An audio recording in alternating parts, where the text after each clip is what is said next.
Unaccustomed as I am to public speaking, it's nice to be here.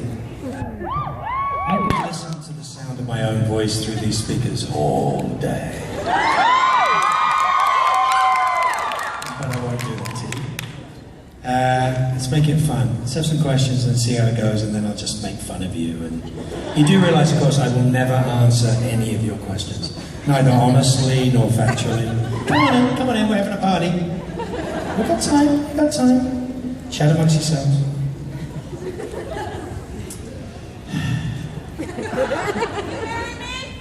No. Thank you. I love you too. Love the ears. Thank you. Are they yours? Yep. Cool. How much were they? My parents. Okay. Liar. Poor thing.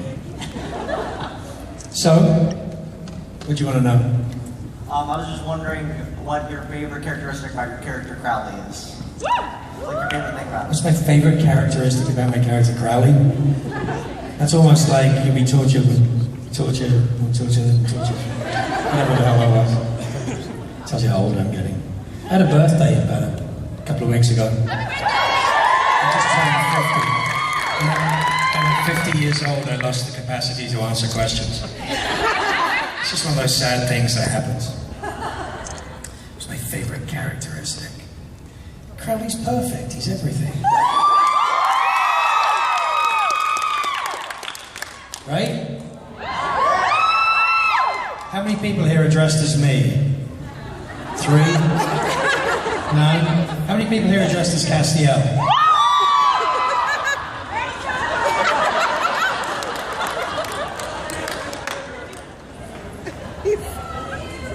Still love me? You still love me? You'll always be better than Kay. Enough crap from babies in trench coats. Good God. What is wrong with you people? Would you rather be somewhere else? Sure. Just checking. So, what was your question? I was wondering about... Told you I don't answer anything I don't want to answer. J2 is sort of infamous for pulling pranks. Who? Jared Jensen. Oh, Jared J2. So is it J2 M2 now? J2 M2. I was wondering what the best prank they've pulled on you. They don't pull pranks on me, they're afraid of me. I don't believe that. You don't believe it? No. Are you afraid of me? You sure? Yes. We never dated, right? If we dated, you'd be really afraid of me. For good reason, bro. Best pranks they ever pulled on me? I told you, Jared will pick me up. Hey Shep, how you doing?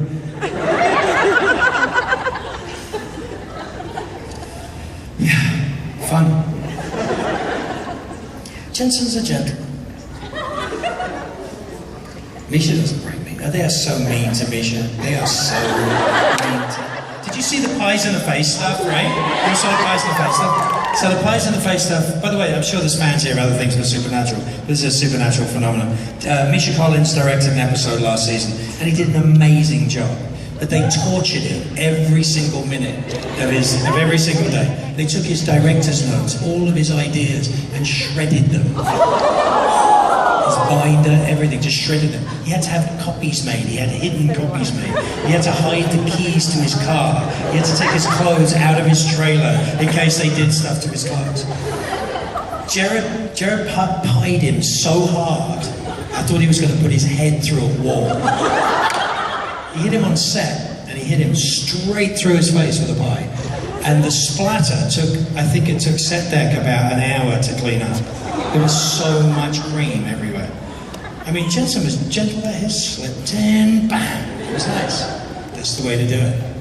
But I think he was almost crying on several occasions.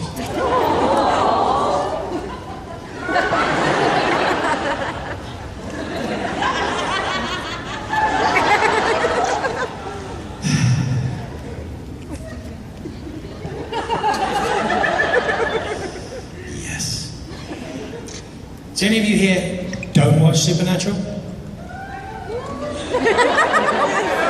Get her! Sick of them, boy.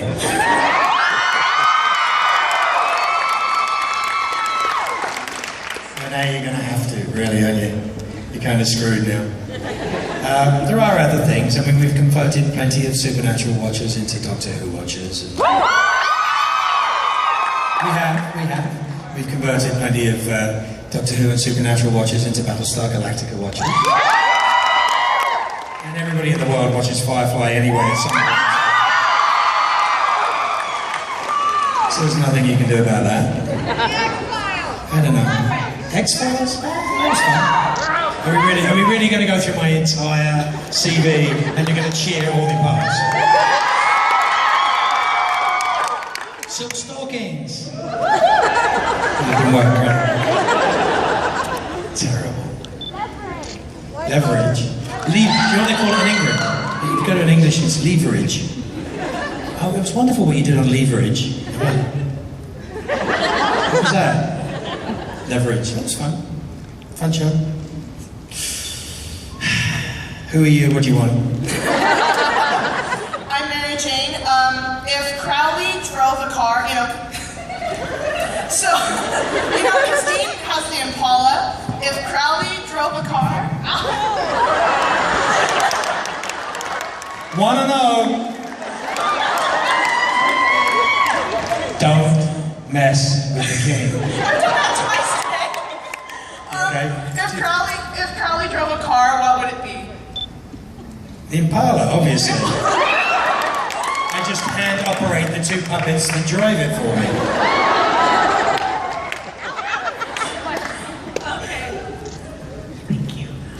Actually, what would I drive? I'd probably drive one of those little Messerschmitts. A Rolls Royce. Nah, I don't like Rollses. Crowley. No, Crowley would never roll. He'd be driven in a Rolls. He wouldn't drive it. Have a demon driving. Yeah, you'd have a demon driving him in a Rolls is kind of good. But I think no, little Messerschmitt, one of those little ones with the door down. Little three-wheeler. Or Reliant Robin. Okay. English people, please explain that to the Americans sitting around here. Going around a corner. Stop looking at that microphone. It's not going anywhere. Which character? Who are you? What? Who are you? I'm Hannah. You are? Yes. And? And I'm 17.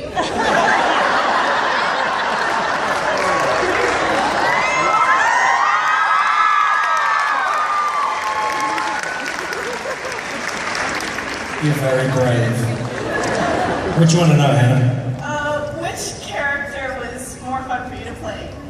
Candela the Third or Crowley? Well, when somebody comes to you and says, would you like to be on Doctor Who? It's kind of like, huh? Yes, please.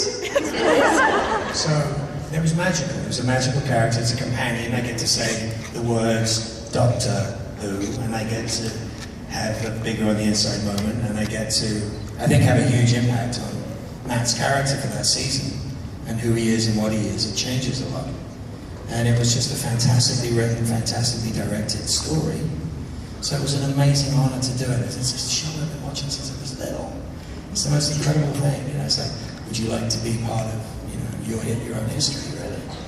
So that was magical to me, and it was the nicest group of people, and Matt and Arthur and the rest of them are just like, so good. Karen is just like so lovely, Alex is lovely. But they're all so kind. They're such nice people, and they do it out of love, and they work out of love, and they want it to be the best that it can be. And it's hard work, and there's not enough money. And then we got to come to Utah and show them how we made films in America, which is great. What I love is the fans that found us. I mean, we could spot them from 55 miles away because they were you there? No. Wait a minute. I'm right here. Hi. Yeah. Ready? Ready?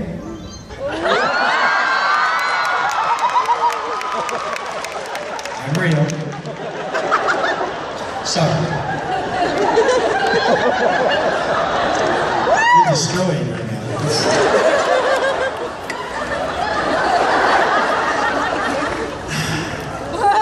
So, yeah, I mean, it was pretty amazing. Hey, you. Who are you? How you doing? Who are you? I'm Mark. How you doing? Nice to meet you. How old are you? 6. Are you going into first grade? Just about to go into first grade? Excited. How excited? Very excited. You're not sure? Don't worry about that. They don't care. Doesn't matter about that. You right? Give me 5. Harder. Up high. Down low. Too slow! You can do it. You can do it.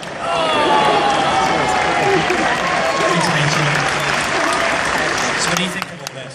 Kind of crazy, isn't it? See, look at you up there. Look at you up there. Look at me up there. I like it. Can you turn the lights down, please? Can you turn the lights down? These ones? Thank you. There you go. See, back to private again. Isn't that cool to have all that power? It was nice to meet you. I thought I'd come say hi because you were sitting there. Pleasure to meet you. You're very pretty and I love the flower in your hair.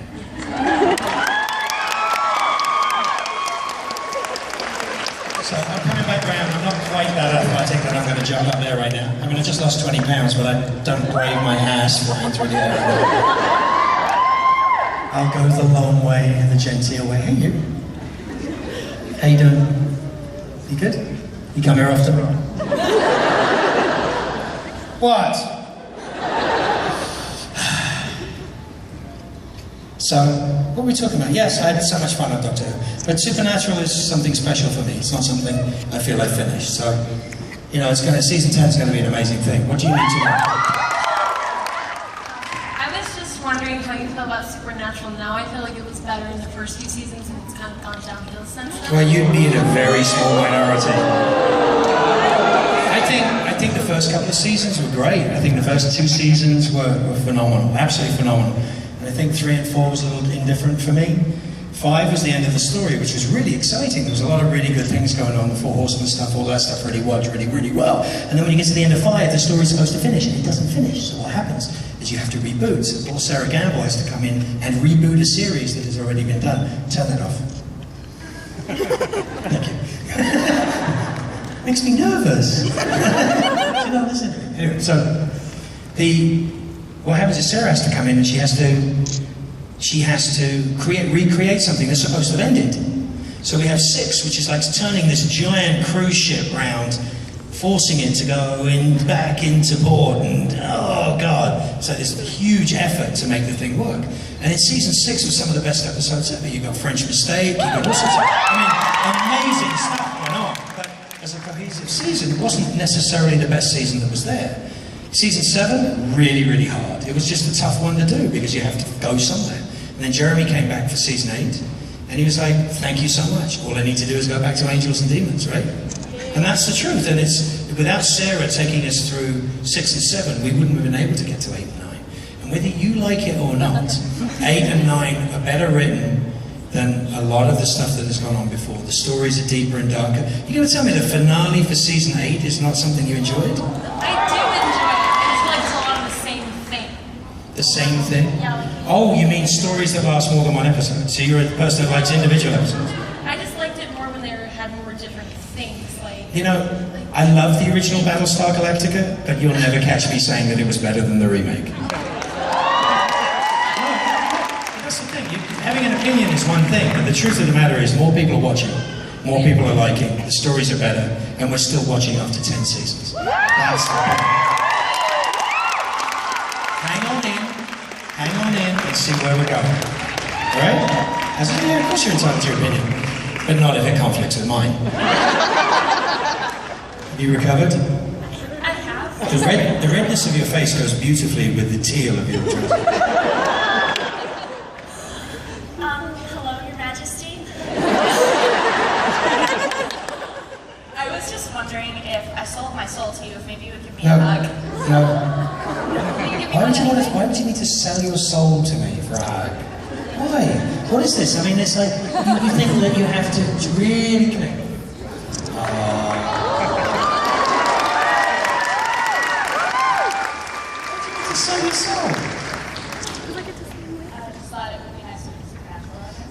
But you've got to be careful with that stuff. Do you understand that your dating is going to go really badly if this is the way you're going to play? It's just between us. Nobody's really listening to this. But you understand that. You know, you don't go to a guy and offer everything out of the game for a hug. It's good. It's a little bit of an unfair advantage for you. So, have fun. Bye. Hey, you. You guys getting annoyed with me? I love that. I can't say that.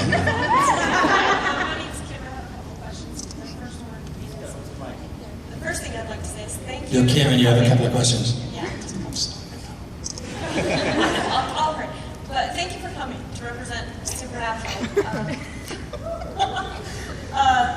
Do you think now that you come here and see the response that possibly more Supernatural people will come here? Well, the thing is, I mean, there are supernatural conventions. And Yes, they're all far away. Far away. Yes. Vegas? It's not far away.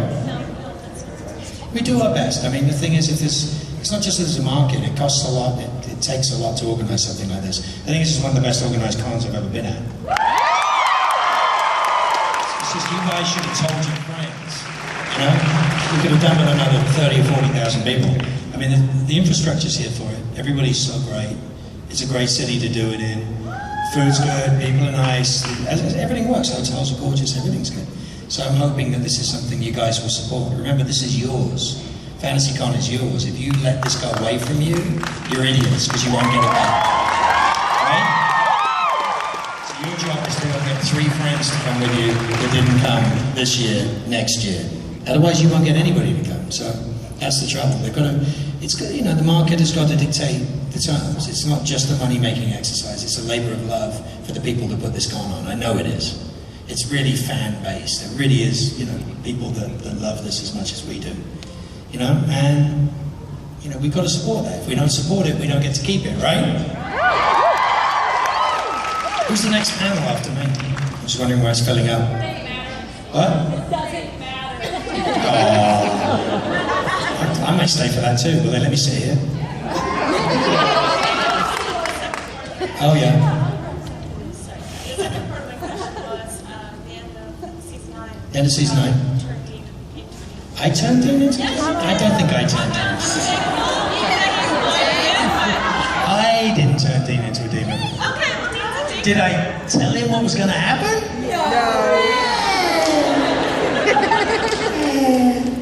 I didn't lie. That's fundamental. Okay, well, here's another part of this question. Okay, you got to talk into the microphone. You Okay. gotta speak up. How do you think when Dean, the real Dean, figures this all out and everything, what do you think they'll do? How will it affect his relationship You know, with Crowley? there's a really simple answer to that. Watch season 10.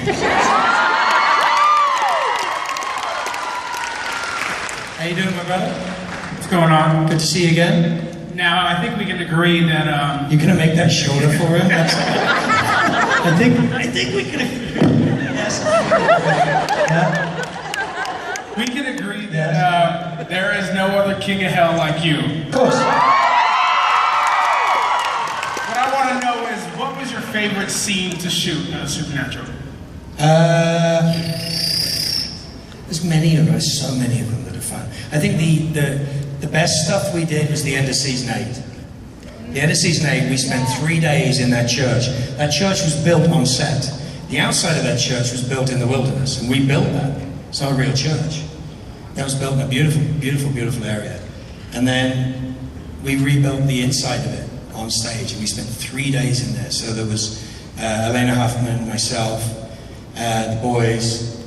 It was chaos. I mean, it was brilliantly structured so that we would do scenes pretty much in order. So we were able to approach it as it went along. So we were able to, you know, add the needle marks and add the degradation and get deeper and deeper into it. But what was fabulous about it, what made it so magical for us, is that everybody was behind us. The crew was 100% helping, making sure we got through the most difficult moments that we got through. And this stuff was, it was heavy. I mean, I get to sing David Bowie and cry a lot, which is kind of cool. But it's dark stuff. It's kind of like heavy stuff. And to have that kind of support when you're doing that makes it really real. I mean, Jensen was off camera doing dialogue for 6 hours, which is mind-blowing, at the same level that he gave the performance. So everybody was there, everybody showed up. At the end of season 9, I mean, he was laying in a bed. I think he was unconscious at the time. He may or may not have been drinking whiskey while he was in that show. He did, although I was about halfway through that speech and I'm putting the dagger in his hand, and, you know, first blade, and folding over the first blade, and he went, "Ah!" I was like, thank you, I just shat my pants. But, yes, that is a prank, I guess. I don't know much of one. They're usually really polite. What do you need? I love the hair color still. Thank you. My question was related to season 9 finale. When you first got the script, we've heard from a couple of the other actors in their interviews. Speak up. What was your reaction to the script for the season 9 finale when you first read it? Season 9? Finale, Loved it. Yeah. I love it. I mean, it's the most exciting part of my job. You know, I mean, I'm sitting there and I get a script for the end of Battlestar. You know, I burst into tears. It was like amazing. As soon as I read Jimi Hendrix's version of Along the Watchtower, I was like, yes! You know, there are moments that you get that. And every year, the finales have been fabulous and important. Even in 7 and 8. 7 especially. I mean, 7 was a weird season, but that was Dick. That was the Dick season, wasn't it? You know, have you ever seen the video of how many times that's been said? Because all it was to get me to say that word, and it's repeated, I think, 170 times or something crazy. It's great. But the finale for that was, hey, what's up? I love that sound, trust me. Hey. Still looks like Castiel. At the end of that, the most important part of the end of 7 for me was they changed some of the words at the end to moose. And it was the first time that moose really meant something. Sorry, moose. And I'm going with Kevin and all that stuff. It's a huge big deal. But I really started to own the character and feel that I was part of the story and that now. And it's, you know, it's all through you guys that I have this job, by the way. Just so you know, it's all your fault.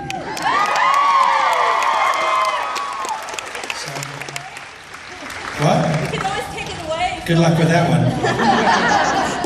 You're stuck with me. Hey you, nice shirt. I signed it. Thank you, Anna. It's my favorite shirt now. I don't always seal the deal, but when I do, I use tongue.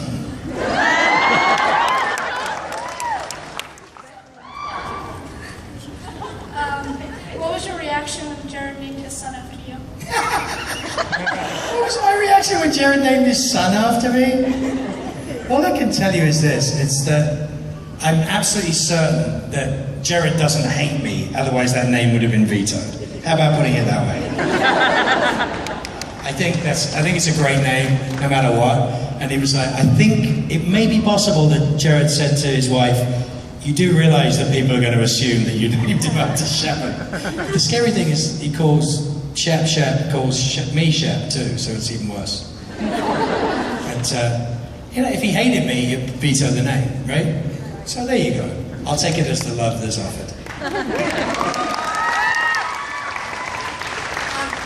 You are widely regarded as not only the king of hell, but the king of villainy in general. You Villainy? so many. Villainy? Yes. I've never been a villain in my life. If you could play a villain, Low-grade robber? if you could play a villain on any show you haven't been on previously, Never played a villain. what would you be on? Or if I could suddenly become a villain for the first time. I mean, talk about leverage, right? Leverage, right? I'm not the bad guy, I'm the good guy, I'm the cop. On any other show, I'd be the fucking hero. It's ridiculous. I'm not the bad guy. Like, Battlestar, I'm not the bad guy, I'm the good guy. I'm the person saving humanity. Supernatural, I'm not the bad guy. I've done more good for them than I've done bad for them. Little bloodshed here and there. Really? Really? This is how you do me? This is how you guys do me now? You're saying I'm bad? No! All the girls love the villain, not the hero. Yeah. That's so simple. Why do I have more naked sex scenes than the boys?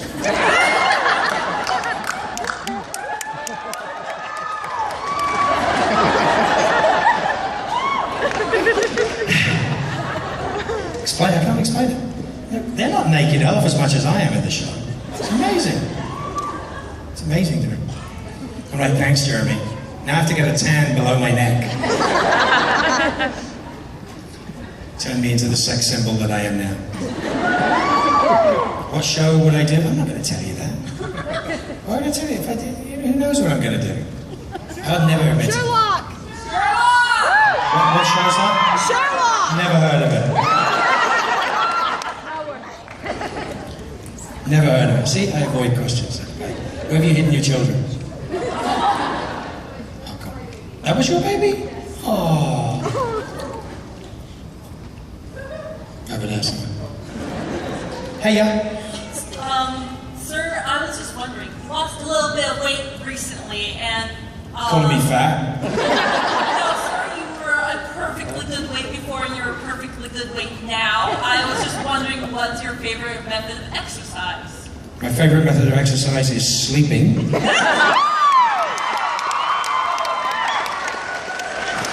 And or eating.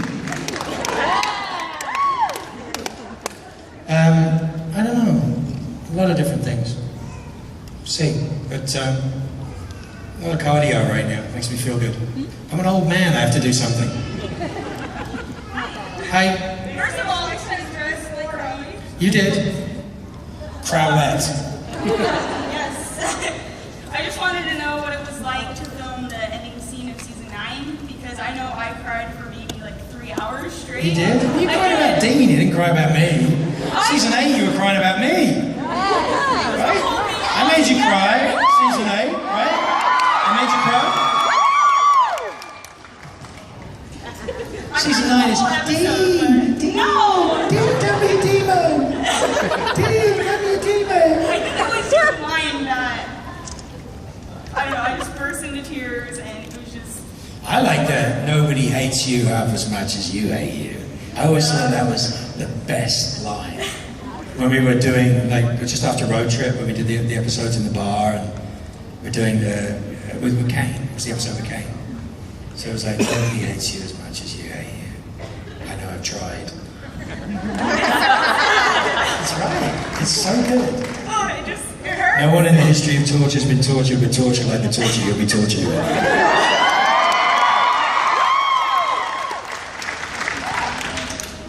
The thing that, you know what annoys me about that speech?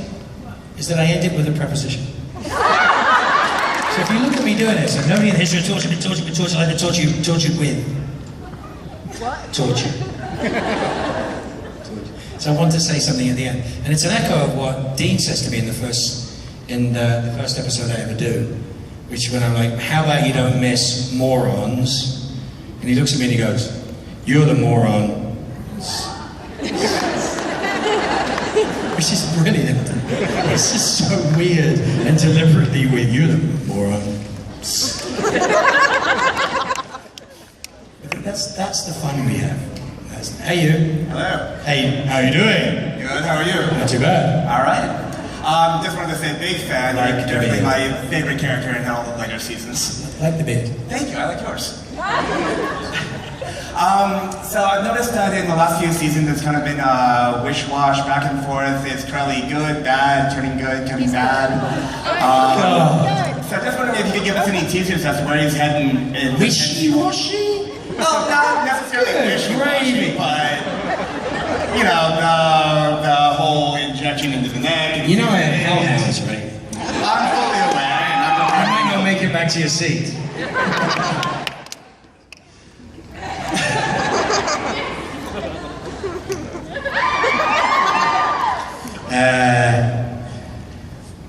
This season dealt with humanity, dealt with the ideas of addiction, the ideas of what it is to be human. Theme, what is it to be an addict? So they made Crowley an addict. after they made Crowley an addict, what happens to Dean?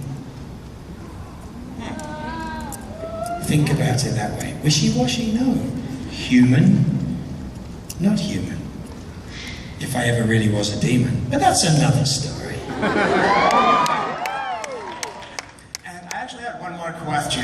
Sure you do. That I think that you probably more than anybody is uniquely qualified to answer. 7 3/8. Actually, I was wondering, is Jim Beaver a good kisser? Yeah. He's got a very soft beard, very soft lips. See, I had practice. When I kissed a guy at the Crossroads, the first episode I did, poor actor, they couldn't find an actor in Canada that would kiss a man. They couldn't. Couldn't find a day player that would kiss a man. They couldn't. One of the most liberal countries in the world. Well, it might have been worse if they'd known it was me. But I like to think he didn't know it was me, and that's why. But guy showed up, L. Harvey Gold, big tall man in his 60s.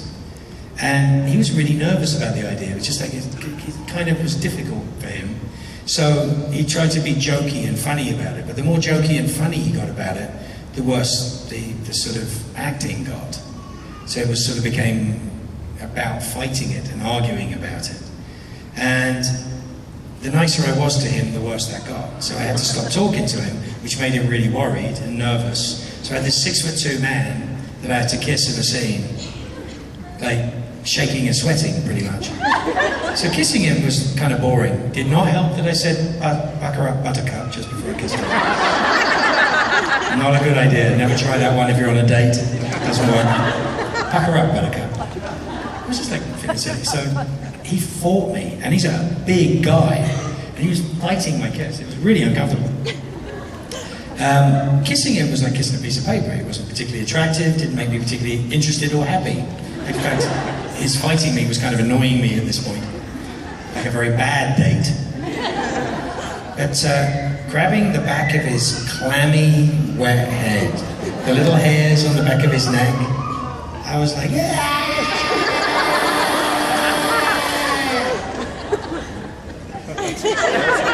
I called my wife, I was like, oh my God, it's disgusting. And she's like, now you understand dating. So when it came to Jim and I, Jim was like, oh yeah, we're going to be kissing the scene, no big deal. He thought about it way too much. And when it came to the point, he was so uncomfortable. I have the photos. You can find them they're all there on the internet, me holding them up, but it takes too long to go through. But it's the picture beforehand where he's doing this. It's very sweet. And of course Phil was taking it on an iPhone. She's like, hold on, nearly got it.